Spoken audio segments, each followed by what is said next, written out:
Welcome to Leaving Nothing to Chance, your go-to podcast where we bring you insights from some of the most influential voices in small business and personal development. Each week, we dive deep into conversations with top thought leaders, authors, and business moguls from around the world, sharing their secrets to success and strategies for growth. Tune in for exclusive content that will inspire, motivate, and equip you to take your journey to the next level. This is Leaving Nothing to Chance. So, Eric Lindsey, how are you tonight? Everything's going great. Looking forward to the interview. Well, hey, Eric, you've been in the real estate world now for a while, and how did you get started in that side hustle, full-time hustle? How did you get going with this? Yeah, so I stumbled into it, to be completely honest with you. So I have W-2 income as of today, and so I'm a high income earner, W-2 person, but I had some turbulence. And so my trade is carpentry, and so I'm a carpenter by trade. I've been in that industry for somewhere around 20 years, and I was experiencing some layoffs down the line when I first got in, and so I became really frequent with knowing what it looks like to be without a job and to have to be preparing for more down times, and so that kind of stirred my mind towards thinking about how to provide for myself and to make sure that my family's financial security is going to be in really good shape in case I did lose a job. And so fast forward about 10 years into my career, I finally was able to land a great, stable, secure carpentry job. But the only thing about it was it came with a lot of corporate politics. And so I was having a lot of instability or I was having a lot of instability. I wasn't 100% sure about how things would shake out if I would lose my job and how that would impact me. And so I decided that I was going to start looking into different avenues to be able to generate some income. And so I started looking into the business side. I started looking into the investment side. And soon I narrowed it down to real estate investing. And so from there, I started investing within single family residential properties. And after that, I ventured into the commercial real estate side of things. And that's where I am as of today. And you got your own podcast as well that I've been a guest on, the Moonlight Side Hustle and Business Show. I love the Moonlight, but I'm an older generation, so I remember when people used to say, well, I'm moonlighting, I'm bartending, or I'm bouncing, or I'm doing whatever. Some of our younger audience may not know that expression. So tell them what moonlighting is, number one, and number two, tell them about your show.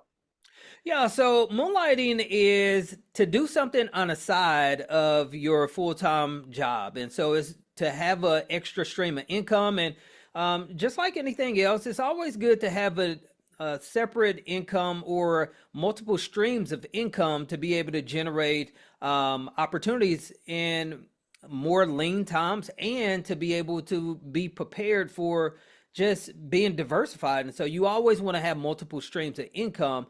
And as far as my podcast, the Moonlight Side Hustle and Business Show, it caters towards individuals that are business people and also individuals that's looking to operate a side hustle. And so side hustles, they are the new norm for a lot of people. And I've been doing a ton of research on it and seeing that Forbes has mentioned that it's almost out of three people, one person has a side hustle going on within America as of today. And so it's becoming a lot more prevalent. And I think when COVID really got into, started unfolding, a lot of people ventured into that side hustle because people were being classified as essential and non-essential, and some people could go to work, earn a living, and others just couldn't. So, but even outside of COVID and different pandemics, etc., it's always good to have an extra stream of income. And many great businesses started off as side hustles. You take, for instance, Sarah Blakely with Spanx. She started that on a side of her full-time job, and she was able to build that up to $1 billion company. Yeah. Yeah, we see it all the time on Shark Tank, right? Somebody starts in their garage or their spare bedroom, and all of a sudden they grow and grow and need investment, and there we go. And that's the American dream, so to speak. Yeah, definitely. So talk about the person who's part time. That they got a profession like you do, of carpentry, or they're a school teacher, they're a accountant, and they say, "Hey, I want to do something serious on the side." In your case, real estate. A lot of other people, it's network marketing, or it's a variety of different things. A lot of options out there today, especially in this gig economy. But the mindset of that person needs to be what to be successful part time. Yeah, you have to go in knowing that you're going to have to put a lot of time into it, and your time is not going to be um, readily available to you any longer. I mean, you can still time block out some time to be able to spend with family and to have leisure activities, but it's going to be really impacted due to the amount of effort and man hours that you're going to be having to contribute to your business and your side hustle. And so it's all about having that mentality and know that it's probably going to take you a little bit longer. And so everyone, when they get involved with a side hustle or a side business, something on the side of their full-time job or on the side of their business, you have to know exactly what it is that you're looking to achieve, whether that's looking to start a business from scratch and you want to make sure you've got a safety net with full-time income before you go all the way in. If you're just looking to earn extra money or build up passive income and you want to do it on the side of your full-time job. And so you have to make sure that you start with the end in mind and work backwards from there to be able to see exactly where it is that you want to go. And as long as you have that target, you can move forward, and you have to just have that mindset that it's going to take a lot of work because you're not able to put full-time hours into it. And so it may take you just a little bit longer than the average. And what are some of the steps? So somebody's listening to our show and they say, I know real estate obviously has created, some of the largest fortunes in the world, right? But I also know people that, hey, they're investors. They've got investment groups and they still have their regular full-time gig, but they're doing real estate, if you will, on the side, not selling it, as a salesperson, but they're doing it like you do as an investor. What are some of the baby steps and the incremental steps that they would take to get into the real estate business? Yeah, so the baby steps in which any business you have to put forward is to always begin with education. And that's in anything that you do. You want to get educated, you want to be knowledgeable about what it is that you're doing, and then you can make a decision as to what path you'll go down. And so education is always going to be the first step.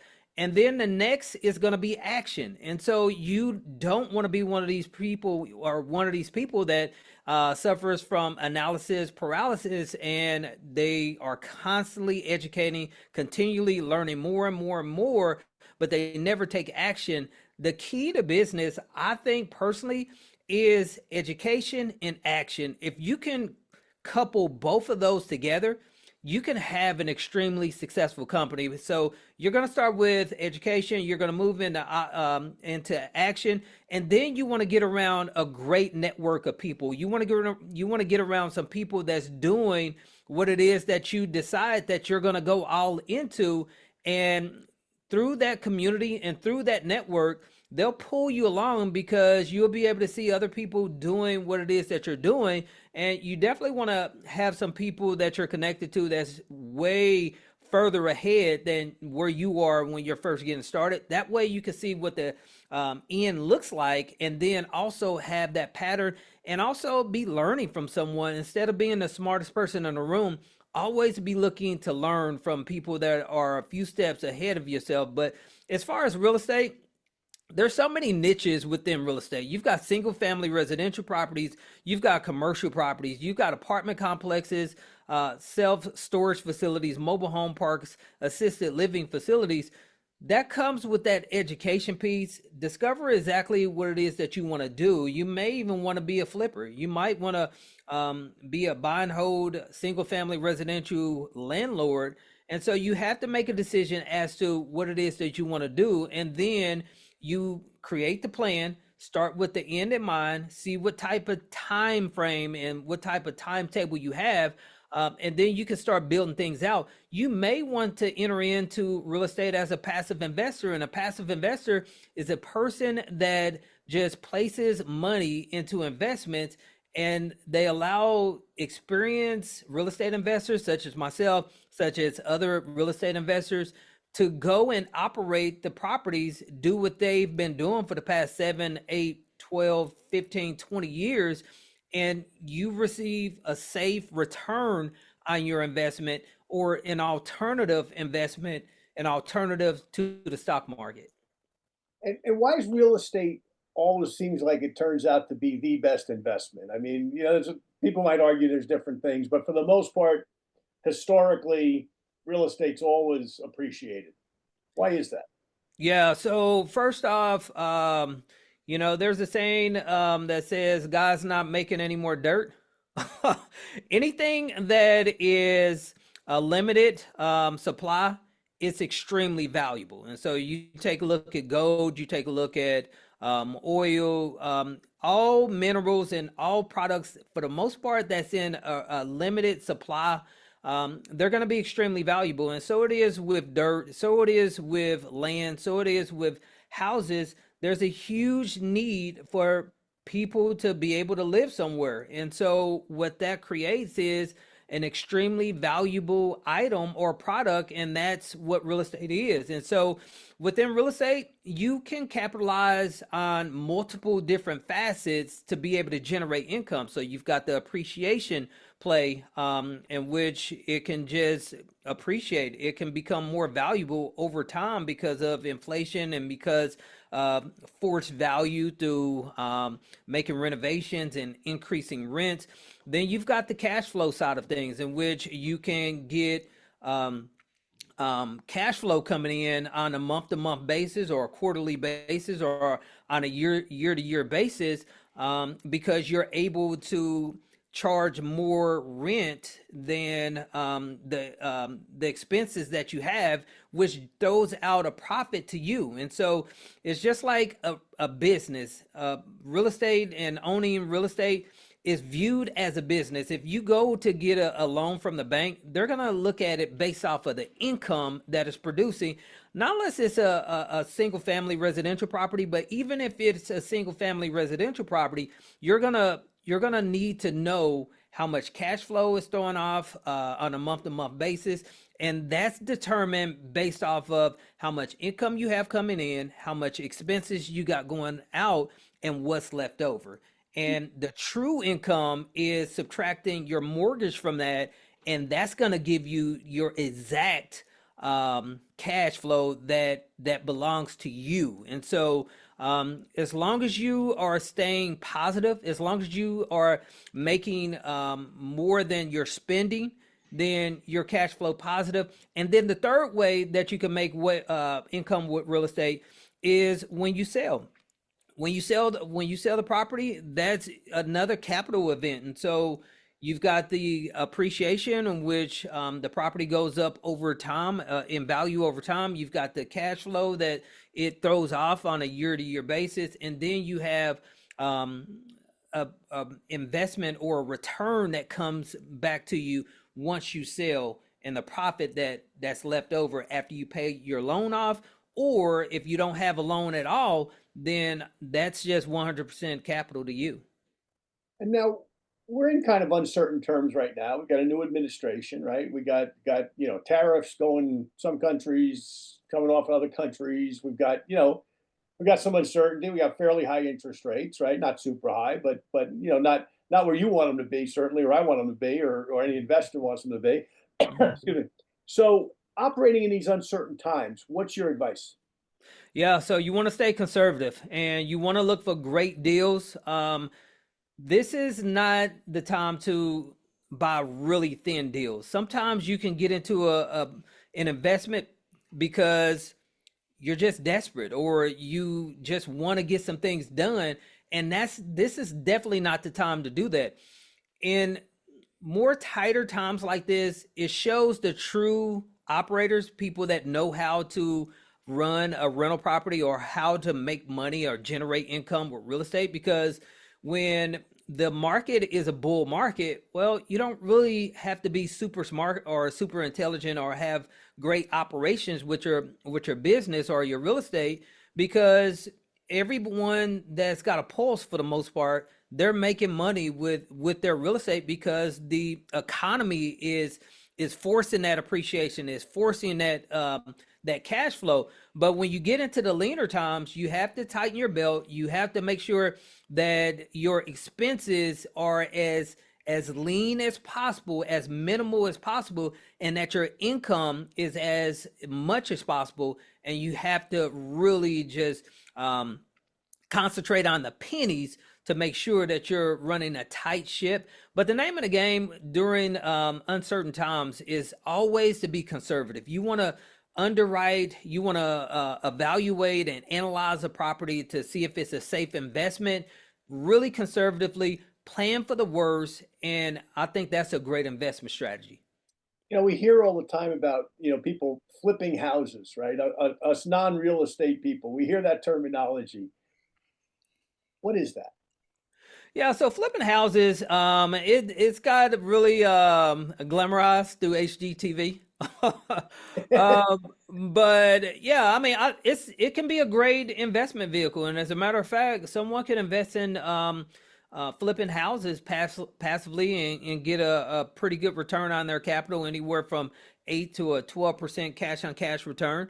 And they can get in and get out of an investment in a pretty short time frame, somewhere between 6 to 12 months. You can have your capital back with interest on it at anywhere from 8 to 18% or somewhere around there. It's completely negotiable. But flipping properties and flipping real estate is basically you locating a great opportunity, you finding a property that's discounted, or if some people even go to really high appreciation markets, such as California or such as your California area, those coastal markets, they appreciate significantly. And it's just that the real estate is that valuable in those locations. Those are not typically the most landlord friendly states in which we tend to like to own in, because as landlords, we want to be able to not have people squat within our properties and not pay us rent and have our hands tied because of bureaucracy or red tape or the government, etc. And so we tend to invest in properties that we're going to hold as rental properties in more red states, and states are more friendly towards the landlord. But those coastal markets, some people will buy a property there to do a flip with. And because they appreciate so well, you could buy it maybe at market value, or the average price that a house would sell at on the MLS or realtor.com, etc.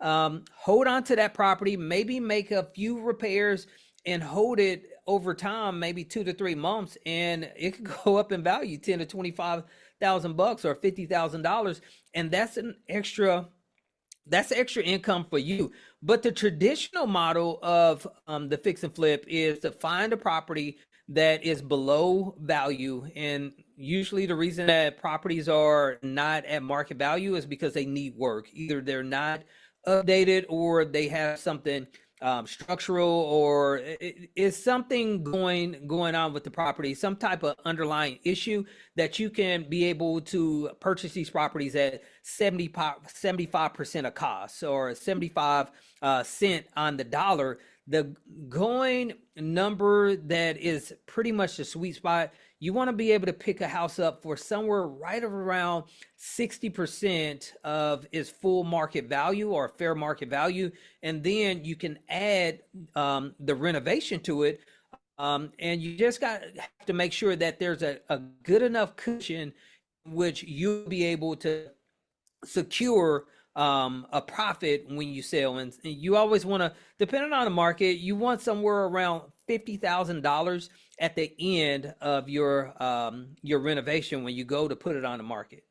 That's a great formula. So 60%. So it's about 60. So a $500,000 house, what's that 60%? About 280 or so with a 500,000 potential, or a million be 600,000. That's a great formula. I never heard that before. So, Yeah. so tell me this, Eric. What's the difference between an investor and an employee?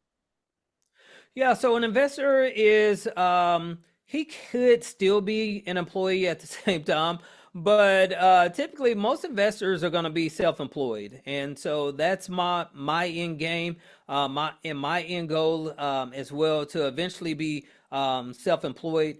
But an employee, usually they have employee mentalities. They just want to go and receive their instructions to and do the same thing over and over and over again, and not really have a whole lot of different things taking place within their lives. But an investor is a person that is not looking for just a consistent check. They do want consistent income, but they are looking to turn that capital into a more profitable number instead of just leaving it as it is, as a certain dollar amount that someone knows that they're going to get on a year-to-year basis. Let's say someone makes $100,000 a year. Well, that's not what an investor is looking for. An investor, they are looking to continually build their capital and create extra streams of income and put capital to work. And so they think in different scopes than the average worker. An average worker knows that they're going to be capped at $100,000 or whatever their salary is, and they're content with that. Investors are constantly looking for great opportunities, and they don't want to be capped. Now, you and I are wired the same. Do you wake up super early in the morning thinking of business about 5:30? Oh yeah. So with me having to do W-2, I'm up extremely early. So I'm up at about 2:30 in the morning. And so in order to get all of the things that I need completed and make sure that my business is profitable, that my properties are running correctly, I've got to get up extremely early in order to make sure that those things are tended to properly. I thought I was bad. I'm moving around here at the house 4:30, 5 o'clock. I mean, I normally go to the gym. I come back, everybody's still asleep. But that's part of that. That's the difference, I think, between somebody who has the entrepreneurial or investor mindset versus an employee who says, "Well, I got to go to work. Oh, what time am I going to get there? What time am I going to get home? What's on TV tonight?" Big difference in how we think. Right. Let's talk about mentors for a minute. I mean, obviously, you didn't go to high school and go, "Hey, I'm going to go into real estate development world." I mean, did you have a mentor? Did you have somebody locally teach you, or books, or what's been your path in terms of your mentorship? Yeah, so my education, I didn't start off even looking at being an entrepreneur. I started as a worker until I was around 36, and then the turbulence took place, and I had to look out. I was forced to look at another way to provide for my family. But my education began at that point, and it began through intaking podcasts, intaking education, reading books, and also a sequence of different mentors. And so I credit my progress and where I am as of today 100% due to mentors, learning and cutting my learning curve down significantly, because a lot of the things that people create in YouTube videos and you'll read through a lot of content online. Well, some of those things, it's good information, but to have a person hold your hand or to be able to bounce a quick question off of that will leap you forward light years compared to just intaking information online or reading.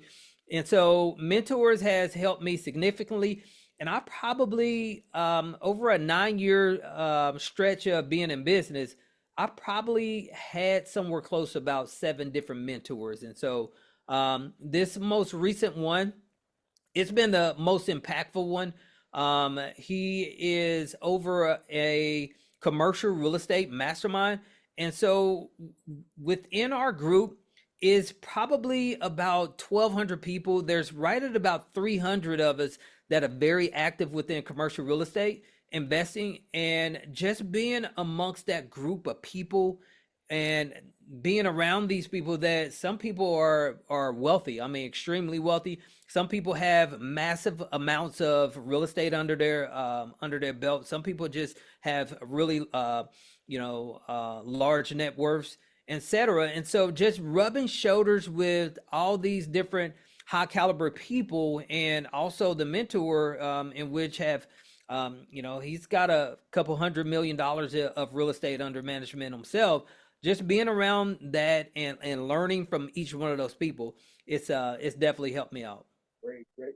So you're in the Kansas City market, Mm-hmm. and I know you look for investors with your different projects that you have going on. So tell people how they can not only reach you, but also if they want to participate. Is there a pro forma that you send them, or like what's the process? So a guy lives in Denver and he says Kansas City's a good market, pretty good football team, but a good market, good solid. A lot of Fortune 500 companies there. Good economy.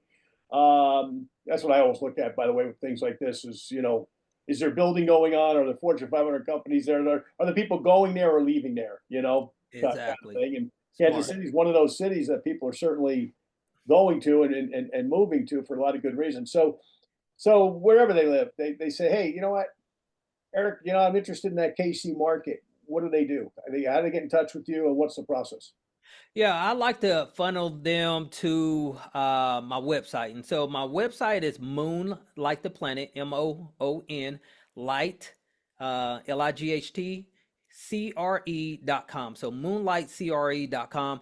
And so that's going to be the first step. And on there, on that website, you'll be able to find an invest with us button, or you'll be able to find my contact information. You can reach out to me by phone, or you can send me an email and we'll follow up with you. But the process typically looks like us reaching back out to you. Once you connect with us through the different processes that we've established, we'll follow back up with you. We'll hold a conversation with you. We'll find out exactly what it is that you're interested in. If you're interested in investing passively, we'll then just try to get to know you a little bit better, and also figure out exactly how much cash you want to invest in, the different type of assets that you're interested in investing in. And we could share with you some of the deals that we've closed on and some of the things that we're looking at.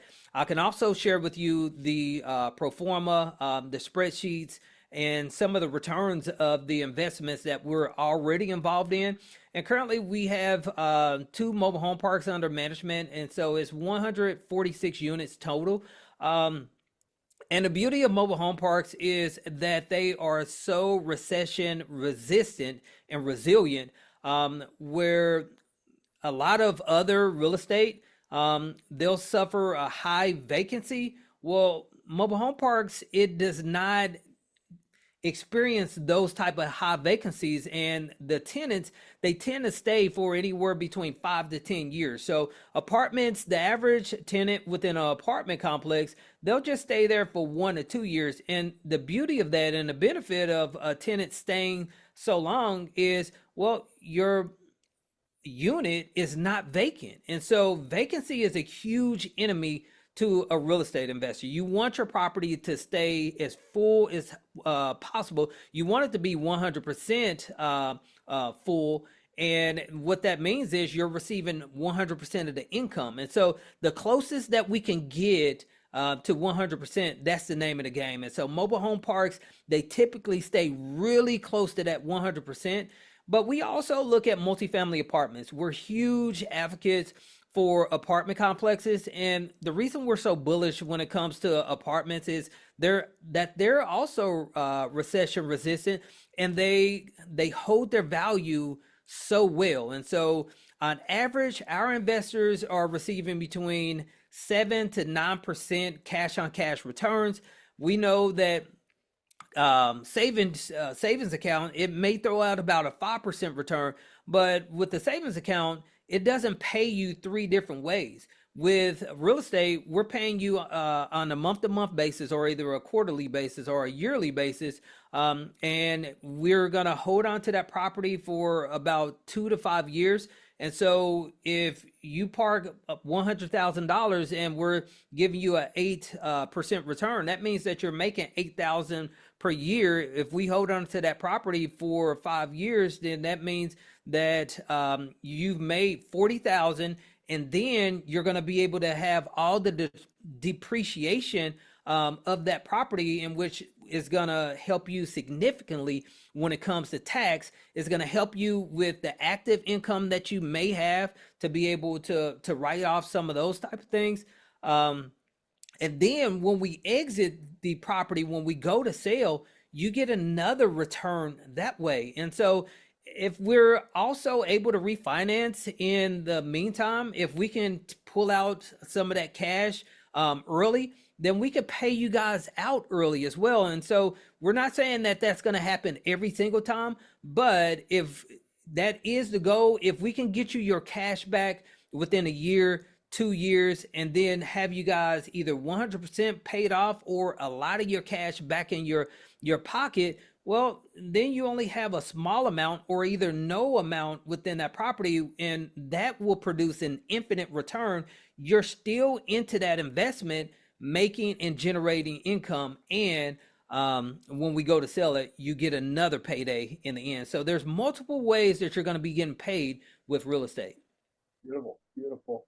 Well, Eric, this has been educational. Thank you for doing it, and I'll give you the last word. Yeah, so I just highly recommend that you give real estate a try, because it's a great investment vehicle. The stock market is great as well, and so I'm not gonna discard or discredit the stock market, but I'm a huge proponent for diversifying. So if you could spread out some of your risk between stocks and also real estate, those are the two best investments, and also business that you can actually be involved in. So I highly recommend that you add some real estate holdings to your investment vehicle. Great, great. Well, Eric, this has been a lot of fun, and thank you for doing it, and continue good success. And I know we got a lot of listeners that are interested in diversifying income, that are looking at, multiple income streams, obviously, that are in different businesses. We've got so many people listening from so many different areas of the country and the world, for that matter. So I'm sure someone will be in touch with you, and thank you again. Okay. Appreciate you having me. Thanks, Eric. Thank you for tuning in. Be sure to check back weekly for more exciting episodes. And don't miss Ink and Insight every Wednesday, where we celebrate iconic authors and dive into their impactful works.